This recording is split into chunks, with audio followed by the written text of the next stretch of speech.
तो चलिए दोस्तों, अभी हम लोग बात करते हैं कि कैरिंग कॉस्ट या फिर होल्डिंग कॉस्ट क्या होती है और उसको कैसे कैलकुलेट करते हैं। तो मैं मान लेता हूं कि एक कंपनी है जो ट्रॉफीज बना के बेचा करती है मार्केट के अंदर, ठीक है।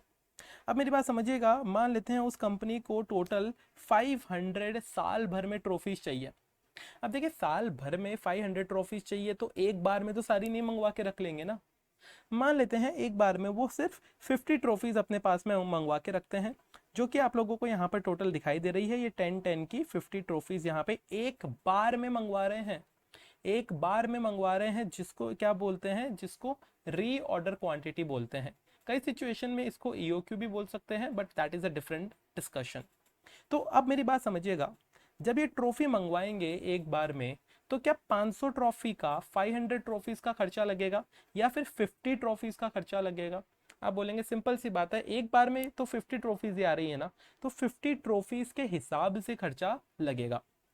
तो जब 50 ट्रॉफीज आएगी, एक ट्रॉफी मान लेते हैं कि 20 रुपीज़ की आती है, तो आप क्या बोलेंगे, इस कंपनी के लिए टोटल परचेज कॉस्ट कितनी हो गई?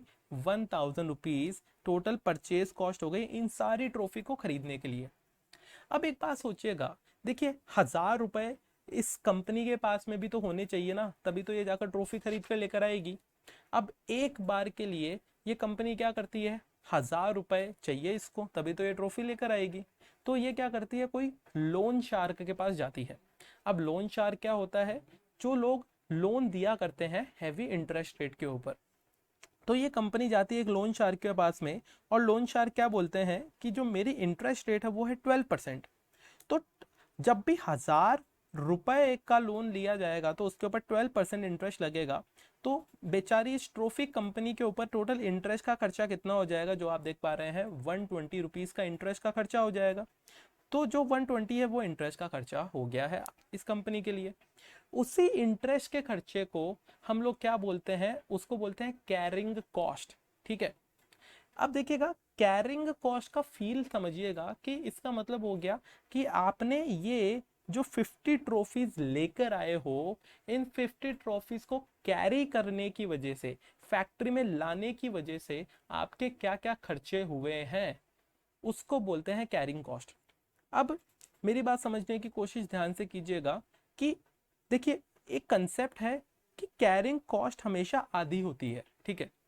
आधी क्यों होती है उसको एक सेपरेट सेशन में मैं आप लोगों को समझाऊंगा।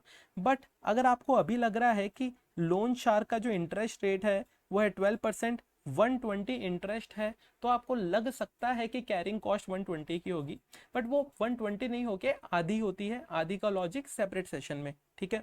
तो आप बोलेंगे जो हमारी फाइनल कैरिंग कॉस्ट आती है वो 120 का आधा, जिसको बोलते हैं हम लोग 60 रुपीज़, वो हमारी कैरिंग कॉस्ट है।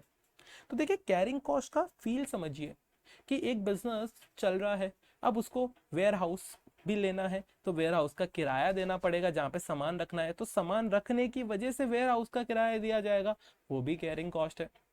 कंपनी के पास में सामान पड़ा है, बहुत सारे सामान को चूहे खा जाते हैं, खराब हो जाता है, पुराना हो जाता है, तो वो भी कैरिंग कॉस्ट है। कंपनी को ये सामान लाने के लिए मार्केट से लोन लेना पड़ा, उस लोन के ऊपर इंटरेस्ट चुकाना पड़ा, वो भी कैरिंग कॉस्ट है। तो कैरिंग कॉस्ट के मल्टीपल एग्जाम्पल्स हो सकते हैं।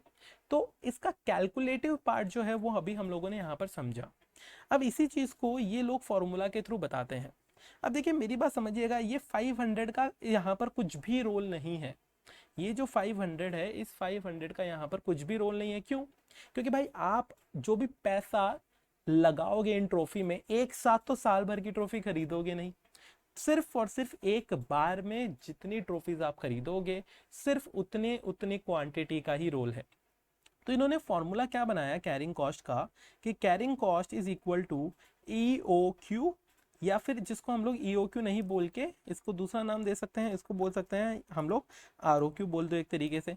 जो भी हमारा रीऑर्डर क्वांटिटी है उसको मल्टीप्लाइड कर दिया हमारी कॉस्ट पर यूनिट से, और उसको मल्टीप्लाइड कर दिया रेट से, और सबको आधा कर दिया। आधा क्यों करते हैं, इसका लॉजिक सेपरेट सेशन में। तो इसको समझने की कोशिश करते हैं।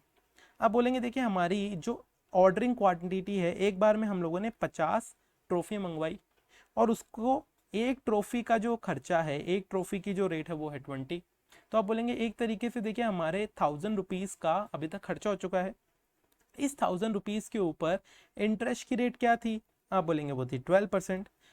और इन सब को किससे डिवाइड करना है, आप बोलेंगे इन सब को डिवाइड करना है हमें 2 से। तो जब हमने इसको 2 से डिवाइड किया तो ये जो 60 का नंबर आया है वो हमारी कैरिंग कॉस्ट का नंबर आया है।